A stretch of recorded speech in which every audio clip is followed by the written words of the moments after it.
ಉತ್ತರ ಕರ್ನಾಟಕದ ಹೆಮ್ಮೆಯ ರೈತ ಧ್ವನಿ ಟಿವಿ ಚಾನೆಲ್. ಬೆವರಿಗೊಂದು ಭರವಸೆ. ಮಳೆ ಸಂದರ್ಭದಲ್ಲಿ ಹೆಚ್ಚಾಗಿ ಹರಡುವ ಡೆಂಗಿ ಜ್ವರದ ಕುರಿತು ನಿರ್ಲಕ್ಷಿಸಬಾರದು.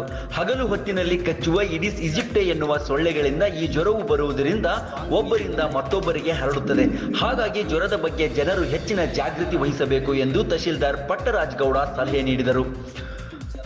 ಬುಧವಾರ ಪಟ್ಟಣದ ತಹಶೀಲ್ದಾರ್ ಕಚೇರಿಯ ಸಭಾಭವನದಲ್ಲಿ ಜಿಲ್ಲಾಡಳಿತ, ಜಿಲ್ಲಾ ಪಂಚಾಯತ್, ಜಿಲ್ಲಾ ಆರೋಗ್ಯ ಮತ್ತು ಕುಟುಂಬ ಕಲ್ಯಾಣ ಇಲಾಖೆ, ಜಿಲ್ಲಾ ರೋಗವಾಹಕ ಆಶ್ರಿತ ರೋಗಗಳ ನಿಯಂತ್ರಣ ಅಧಿಕಾರಿ ಕಚೇರಿ ಹಾಗೂ ತಾಲೂಕು ಆರೋಗ್ಯ ಅಧಿಕಾರಿ ಕಚೇರಿ ಹಾಗೂ ತಾಲೂಕಿನ ವಿವಿಧ ಇಲಾಖೆಯ ಅಧಿಕಾರಿಗಳ ಸಭೆಯಲ್ಲಿ ಮಾತನಾಡಿದ ಅವರು, ವಿಪರೀತ ಜ್ವರ, ಮೈ ಮೇಲೆ ಕೆಂಪು ಗಂಧೆಗಳು, ಕಣ್ಣಿನ ಹಿಂಭಾಗ ನೋವು, ತಲೆನೋವು, ಮಾಂಸಖಂಡಗಳ ನೋವು ಈ ರೋಗದ ಪ್ರಮುಖ ಲಕ್ಷಣಗಳಾಗಿವೆ.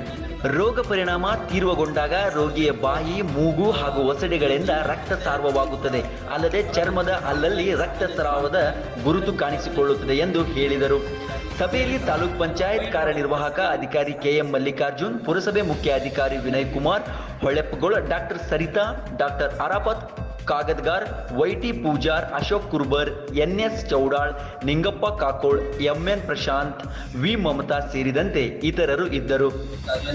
ಡೆಂಗ್ಯೂ ಪ್ರಕರಣಗಳು ಕಂಡುಬಂದಿರುವಂತಹ ಹಿನ್ನೆಲೆಯಲ್ಲಿ ಒಂದು ತಾಲೂಕು ಮಟ್ಟದ ಅಧಿಕಾರಿಗಳಿಗೆ ಒಂದು ಸ್ಟ್ರಾಂಗ್ ಮೀಟಿಂಗನ್ನು ಇವತ್ತು ನಾವು ನಡೆಸಿದ್ದೀವಿ. ನಮ್ಮ DHO ಅವರು ಮತ್ತು ಜಿಲ್ಲಾ ನೋಡಲ್ ಅಧಿಕಾರಿಯವರು ಡೆಂಗ್ಯೂ ಸಂಬಂಧಪಟ್ಟಂತೆ ಸಾಕಷ್ಟು ವಿಚಾರಗಳನ್ನು ಸಭೆಯಲ್ಲಿ ಪ್ರಚಾರ ಮಾಡಿ ಪ್ರಸ್ತುತಪಡಿಸಿದ್ದಾರೆ. ಒಂದು ಡೆಂಗ್ಯೂ ಉತ್ಪತ್ತಿ ಹೆಂಗೆ ಆಗ್ತದೆ, ಅದನ್ನು ಅವಾಯ್ಡ್ ಮಾಡೋದು ಹೆಂಗೆ, ಸಾರ್ವಜನಿಕರಲ್ಲಿ ಆ ಬಗ್ಗೆ ತಿಳುವಳಿಕೆಯನ್ನು ಮೂಡಿಸೋದು ಹೆಂಗೆ, ಈ ಬಗ್ಗೆ ಸಾಕಷ್ಟು ವಿಚಾರ ವಿನಿಮಯವನ್ನು ಇಲ್ಲಿ ಮಾಡಿ ಚರ್ಚೆ ಮಾಡಿದ ನಂತರದಲ್ಲಿ ಅದರ ಪ್ರಕರಣಗಳನ್ನು ಪೂರ್ತಿ ತೆರವುಗೊಳಿಸೋದಕ್ಕೆ, ಅಂದರೆ ಸ್ಟಾಪ್ ಮಾಡೋದಕ್ಕೆ ಏನೆಲ್ಲ ಆಗುತ್ತೋ ಅದನ್ನು ಮಾಡೋದಕ್ಕೆ ಅಂತೀವಿ. ಮತ್ತು ಸಾರ್ವಜನಿಕವಾಗಿ ಈ ಡೆಂಗ್ಯೂ ಪತ್ತೆ ಹಚ್ಚುವಂತಹ ಜ್ವರ ಬಂತು, ಕಾಮನ್ ಆಗಿ ಸಾಮಾನ್ಯ ಜ್ವರ ಅಂತೇಳಿ ಒಂದು ಡೋಲೋ 650 ಯಾವುದೋ ಒಂದು ಟ್ಯಾಬ್ಲೆಟ್ಸ್ ಇತ್ತು, ತಗೊಂಡು ಮನೆಗೆ ಮಲ್ಕೊಂಡು ಆರಾಮಾಗ್ಬಿಟ್ವಿ ಅಂತ ಅಂದ್ಕೊಂಡ್ರೆ ಸಮಸ್ಯೆ ಆಗ್ತದೆ. ಅದು ಒಳಗೊಳಗೆ ಬೆಳೀತಾ ಇರ್ತದೆ. ಅದು ಅರಿವು ಬರೋದಕ್ಕಿಂತ ಮುಂಚೆನೆ, ಅಂದರೆ ಆ ಕಾಯಿಲೆ ಉಲ್ಬಣಿಸೋದಕ್ಕಿಂತ ಮುಂಚೆನೇ ಪ್ರಿಕಾಷನರಿ ನಾವು ಏನು ಮಾಡ್ಕೋಬೇಕು ಅನ್ನೋದ್ರ ಬಗ್ಗೆ ಈಗಾಗಲೇ ಸಾಕಷ್ಟು ವಿಚಾರ ವಿನಿಮಯ ಮಾಡಿದ್ದೇವೆ. ಸೊ ಸಾರ್ವಜನಿಕರಲ್ಲಿ ಒಂದು ವಿನಂತಿ ಏನು ಅಂತಂದರೆ, ಯಾವುದೇ ತರಹದ ಜ್ವರಗಳು ಕಂಡು ಬಂದಿರುವಂತಹ ಸಂದರ್ಭದಲ್ಲಿ ತಕ್ಷಣವೇ ಹತ್ತಿರ ಇರುವಂತಹ ಪ್ರಾಥಮಿಕ ಆರೋಗ್ಯ ಕೇಂದ್ರ ಅಥವಾ ತಾಲೂಕು ಆರೋಗ್ಯ ಕೇಂದ್ರಗಳು ಏನಿದ್ದಾವೆ ಅಲ್ಲಿಗೆ ಭೇಟಿ ಕೊಡಿ.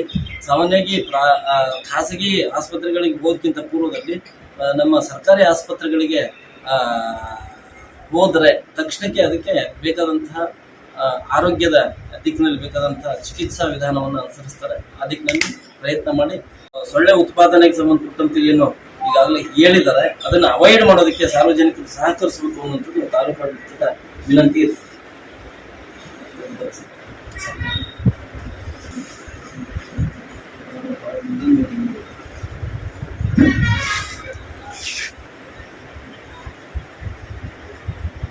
ವರದಿ ವೀರಭದ್ರಗೌಡ ಹೊಮ್ಮರೆಡ್ಡಿ ಬ್ಯಾಡಗಿ.